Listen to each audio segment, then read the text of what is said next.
नेपाल की tattoo girl Saumya Pokhrel फिर से चर्चा में आ गई है। चर्चा में इसलिए है कि एक इंटरव्यू में उन्होंने कहा था कि पवन सिंह कौन है मैं नहीं जानती हूँ, और अब जब एक नया गाना आया है पवन सिंह का तो उस पर वो रील बनाती हुई नजर आ रही है। सौम्या पोखराल जी को ले लिए, उनसे तमाम लचका झचका जो है नाच वाच है वो करवाते कौन है? उनके पति। उनके जो पति है वही उनके डायरेक्टर है, प्रोड्यूसर है। भोजपुरी गाना सुनते हैं, रील बनाते हैं, खेसारी का आप टैटू छपवा लेते हैं और पवन सिंह को आप जानते नहीं है। ये तो वही बात हो गई कि आप जिंदगी भर जो है तो लक्ष्मण का पूजा किए किए किए और राम को नहीं जानते। नमस्कार, फेसबुक, इंस्टाग्राम और यूट्यूब पर आप खबर 247 देख रहे हैं। खेसारी लाल के स्टेज शो में स्टेज पर चढ़कर काम मांगने वाली नेपाल की टैटू गर्ल सौम्या पोखरेल फिर से चर्चा में आ गई है। चर्चा में इसलिए है कि एक इंटरव्यू में उन्होंने कहा था कि पवन सिंह कौन है मैं नहीं जानती हूँ, और अब जब एक नया गाना आया है पवन सिंह का तो उस पर वो रील बनाती हुई नजर आ रही है। क्या कहेंगे? देखिए, वो लोग जो एक्टर्स लोग हैं या एक्टर हैं जो भी हैं, ये लोगों का काम है कंट्रोवर्सी पैदा करके पहले लोगों के दिलों में दिमागों में अपना नाम को लाना, फिर अपने फिगर को लाना और फिर अपने वीडियो को लाना।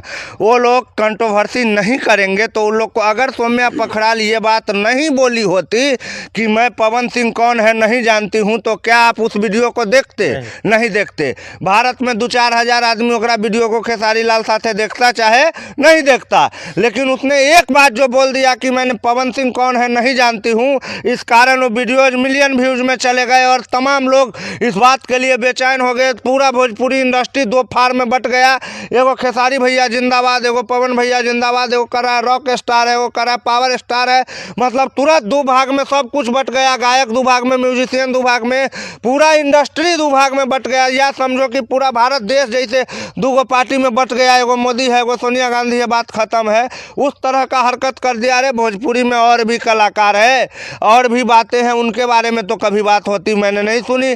दिनेश लाल इतने अच्छे एक्टर हैं, मनोज तिवारी इतने अच्छे, रवि किशन है, बहुत सारे एक्टर्स दिए हैं भोजपुरी इंडस्ट्री ने, किन्हीं के बारे में तो इतनी कंट्रोवर्सी नहीं सुनी। आज का जो समय है, आज का जो फिल्म जगत है, वो कंट्रोवर्सी अगर नहीं करेगी, अगर विवादास्पद बयानें नहीं देंगी तो लोग उनको देखने नहीं जाएंगे, लोग उनमें इंटरेस्ट नहीं लेंगे। अब सौम्या पोखराल जी को ले लिए, उनसे तमाम लचका झचका जो है नाच वाच है वो करवाते कौन है? उनके पति। उनके जो पति है वही उनके डायरेक्टर है, प्रोड्यूसर है और फाइनेंसर है, सब कुछ है। तो उनके पति जैसा जैसा गाइड करते, या एक टीम होता है जो एडवाइज करता है किसी भी एक्टर को कि आपको क्या बोलना है नहीं बोलना है, क्या बोल करके आप अचानक से हाईलाइटेड न्यूज़ बन जाएंगे, क्या बोलते ही आप पेज 3 का पर्सन बन जाएंगे, और क्या बोलते ही आप तमाम डिजिटल न्यूज़ वाले के खोज की वस्तु बन जाएंगे। तो ये सब चीज़ हुई सौम्या पोखराल के साथ, और उनका ये बयान कि मैं पवन सिंह को नहीं जानती हूँ, ये केवल इसलिए दिया गया था ताकि ये जो न्यूज़ है और वो जो खेसारी का टैटू बनवा के जो साबित करना चाहती है वो साबित हो जाए कि हम भी एक अच्छा कलाकार हैं, हमको भी नोटिस किया जाए और हमारे ऊपर भी ध्यान दिया जाए। इसलिए ये बोला गया था कि पवन सिंह को हम नहीं जानते हैं, ताकि इस पर विवाद हो और विवाद होने के बाद मेरा नाम चलने लगे। वरना आप एक बात बताइए, इतना बड़ा बच्चा अगर भोजपुरी गाना वो सुनता होगा, वो अगर दुबई, ऑस्ट्रेलिया, अमेरिका का वासी नहीं होगा, भारत, नेपाल, झारखंड इस सब का वो वासी होगा, पवन सिंह को नहीं जानेगा। और अगर नहीं जानेगा तो उसका जन्म लेना व्यर्थ है। वो बगैर मतलब का मोबाइल खरीदा, पूंजी बुरा लिया, वो पृथ्वी पर आकर के बहुत बड़ा गलती कर दिया।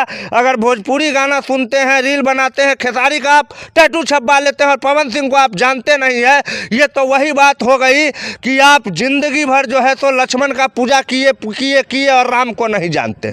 अजीब फंडा है। माने आप लक्ष्मण जी का पूजा कर रहे हैं, लक्ष्मण आपके आराध्य है, लेकिन राम को आप जानते नहीं, तो आपको कौन सा आदमी धार्मिक व्यक्ति कहेगा? सब आदमी आपको नौटंकीबाज ही कहेगा ना।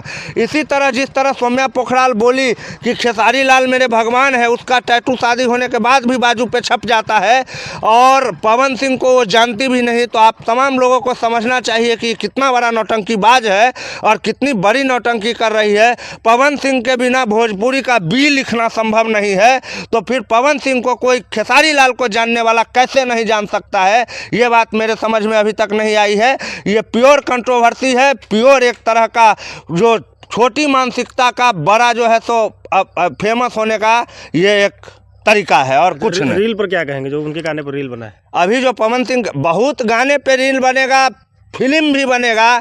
और एगो बात मैं बता देता हूं कि जिस तरह तेज प्रताप यादव कई लोगों को 2 मिनट के लिए बुलाते हैं, उसी तरह अगर पवन सिंह के फिल्म में काम करना होगा तो पवन सिंह जो कहेगा वो भी करना होगा। और पवन सिंह जो है उसका एगो कहावत है, एगो फोटो देखते होंगे, बहुत माराम बोलता है वो खानदानी जो है तो आदमी है, वो कोई ऐसे पैदा नहीं हो गया है कुकुरमुत्ता के तरह कहीं से। उसका नाम पवन सिंह है और पवन सिंह एक स्टार है जो स्टार एक लाइन खींचता है। लोग माने या ना माने, लोग उसी लाइन पर रेंगते हैं, ये बात भी सही है। और कुछ हद तक भोजपुरी फिल्म को नई ऊंचाई तक ले जाने में पवन सिंह का बहुत बड़ा हाथ रहा है। और पवन सिंह पर रील क्या बनाइएगा आप, पवन सिंह के बिना भोजपुरी इंडस्ट्री में एक छत्र राज करने का ख्वाब कभी नहीं देख सकते हैं। क्योंकि जब भोजपुरी इंडस्ट्री के सुपरस्टार, पावर स्टार और मेगा स्टार का नाम आएगा तो कोई न कोई नंबर पवन सिंह के लिए ज़रूर सुरक्षित होगा। तो सौम्या पोखराल क्या है, कोई भी क्या है, बड़े बड़े लोग पवन सिंह के गानों पर रील बनाते हैं और बनाकर कामयाब हो जाते हैं। तो सौम्या पोखराल क्या है, और ये सब नौटंकीबाजी है ये लोग की, थोड़ा फेमस होने के लिए ऐसा कर लेते हैं रील, तो अभी लगातार बनाएंगे वो, और क्या कहें। अच्छा, जो सवाल मैंने आपसे पूछा वही सवाल खेसारी लाल यादव के राइटर अखिलेश कश्यप से पूछा गया कि पहले पवन सिंह को नहीं जानती थी, अब उनके गाने पर बन रहा है। तो उन्होंने कहा कि सौम्या पोखराल ने खुद की किरकिरी कराई है। तो मैं भी तो वही कह रहा हूँ, मैं भी उसका किरकिरी ही कर रहा हूँ। कोई भी जो मानव होगा जिसके अंदर में दिमाग है, सोचने समझने की क्षमता है, वो तो डायरेक्ट यही बोलेगा कि सौम्या पोखराल नौटंकी कर रही है। और सौम्या पोखराल क्या कर रही है, सही मायने में सौम्या पोखराल को पता ही नहीं है कि हम कर क्या रहे हैं। उससे तो करवाया जा रहा है। उस टाइम पे कहवाया गया कि बोल दो पवन सिंह को हम नहीं जानते हैं, तो बोल दिया। अब उसका परिणाम उसको नहीं पता है कि अगर पवन सिंह को नहीं जानते हो तो अभी हाल फिलहाल जो समय गुजरा है, इसमें खेसारी लाल के कई गानों पर स्ट्राइक मार करके गाने को बर्बाद कर दिया गया है। ये सब देखने के बाद सौम्या पोखराल को कहीं ना कहीं लगा जरूर है कि जिस तरह पवन सिंह के सपोर्ट में भोजपुरी दर्शक हैं, और मैं अगर पवन सिंह के खिलाफ बोल चुकी हूं और अभी भी खिलाफ ही रहूं, तो मेरा अगर कभी बाई चांस भोजपुरी फिल्म आ गया खेसारी लाल के साथ, तो देखने के लिए कितने दर्शक जाएंगे इस कोई गारंटी नहीं है। इसलिए यह सब कंट्रोवर्सी रचा जाता है। पवन सिंह के साथ जो रील बनाया गया पवन सिंह के गाने पे, वो भी एक तरह का सोचा समझा साजिश का हिस्सा है। और उसके बाद जो आप लोग इतना सवाल जवाब करने और सौम्या पोखराल का इंटरव्यू लेने गए, इसीलिए वो रील बनाया गया था कि पवन सिंह के साथ रील बनाएंगे तो जो पत्रकार लोग हमको भूल गया है 6 महीना 8 महीना से, वो फिर आएगा। तो आप नहीं समझे, कोई लड़की या अदाकारा 6 महीना पहले बयान देते हैं कि हम पवन सिंह को जानते तक नहीं, 6 महीना बाद वो पवन सिंह के रील पर वीडियो बनाती। अब मानसिक रोगी सौम्या पोखराल तो है नहीं, उनके टीम में जो लोग हैं वो कहीं से पागल तो है नहीं कि जो लड़की जिसके खिलाफ बोल चुकी है कि हम जानते भी नहीं है, उसके गानों पे रील बना रही। मतलब आप समझ रहे हैं, समझिए। और मतलब पब्लिक भी समझ ही रहे हैं कि क्या सब होगा। और देखिए, ये सारा कामयाबी का शॉर्टकट है। पहले किसी का टैटू बनवाओ, किसी का फ़ोटो बना के गिफ्ट करो, यहाँ पर टैटू बनाओ, यहाँ पर टैटू बनाओ, कुछ अजीब ढंग का हरकत करो।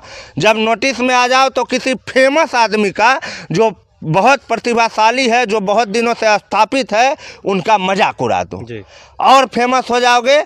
और जब फेमस हो जाओगे तो उससे माफ़ी मांग लो, सट जाओ, हो गया, बात ख़त्म है। अब तुम फेमस हो चुके हो। और ये सारा कामयाबी का जो रास्ता है वो कहीं भी पर्दा पर आने से पहले बेडरूम से होते हुए ज़रूर आता है। मेरे कहने का मतलब दर्शक भी समझ रहे होंगे और आप भी समझ चुके होंगे। ये शॉर्टकट कामयाबी का जो कोई रास्ता है, उसमें एक प्लेटफार्म बेडरूम वाला ज़रूर आता है। और बेडरूम पर आदमी, बेडरूम में बेड पर कितना सक्सेस है कौन अदाकारा और अदाकार जो भी हैं, उन्हीं पर निर्भर करता है कि उसका आने वाला वीडियो या फिल्म कितना सक्सेस होगा। और क्या बताएं। अच्छा, अंतिम सवाल है जो गाना अभी बना है, लोग कह रहे हैं पवन सिंह के जो सपोर्टर है कि जब सौम्या पोखराल फेमस नहीं थी उससे पहले भी पवन सिंह के गाने पर ही रील बनाती थी। मैं तो पहले से ही कह दिया हूं कि अगर आप लक्ष्मण जी की पूजा करते हैं और ये बात कहते हैं कि मैं राम को नहीं जानता हूं, तो मैं इस बात बात को क्यों मानूंगा। आप अगर खेसारी लाल के इतने बड़े फैन हैं कि आपके बाजू पर उसका टैटू आ चुका है तो आप पवन सिंह को नहीं जानते होंगे। मैं ये बात नहीं मानता हूँ। आप योगी जी को प्रधानमंत्री बनाना चाहते हैं और मोदी जी को पहचानते ही नहीं। ये वही बात हुई ना। भोजपुरी इंडस्ट्री में खेसारी लाल यादव कई बयान में पवन सिंह को बड़े भैया बोलते हैं, बड़े भैया। रितेश पांडे कोई आता है ना तो मनोज तिवारी, रवि किशन को अगर छोड़ दिया जाए, जो पूर्व स्टार है, उनको अगर छोड़ दिया जाए तो पूरा भोजपुरी इंडस्ट्री पवन सिंह को बड़ा भैया बोलता है। और बड़ा भैया के बारे में आप जानते ही नहीं, और खेसारी लाल जी के बारे में आप सब जानते हैं, छोटका भाई के बारे में सब जानते हैं। आप दो भाई कहें, कभी किसी मर्द का शादी होता है तभी घर में भिन्न भिन्न हुआ अलगा अलगी होता है। यही औरत, ये सब औरत जो है, ये सब आ करके दोनों भाई को लड़वाता है। पवन सिंह और खेसारी लाल को आपस में एक दूसरे से लड़वाता है। आपने कई वीडियो देखा होगा कि दो दोस्त मिल करके एक लड़की का पीछा करता है तो लड़की कहता है तुम उसको मार दो तो हम तुम्हारे साथे रहेंगे। वो लड़का उसको मार देता है, लड़की एकरो छोड़ के भाग जाता है, तुम तो मर्डरिस्ट है, भागो। माने वो सब जाल बुन रहा है, दो सबको लड़वा रहा है, इसको इधर से उधर कर रहा है, उसको उधर से उधर कर रहा है। और अंत में होगा कुछ नहीं। होता क्या है कि एक कहावत है हम लोग के बिहार में, जब बेस्या बुढ़ाती है तो पान की दुकान खोलती है और जब बाघ बुढ़ाता है तब बेंग खाता है। यही होता है। उम्र ढल जाएगा, जवानी ढल जाएगा, कहीं अच्छा खासा 2-4 लाख लगा के धंधा पानी दुकान दौरी करेगी, ब्यूटी पार्लर खोल लेगी, चलता रहेगा। और इस सब का कोई भविष्य नहीं है।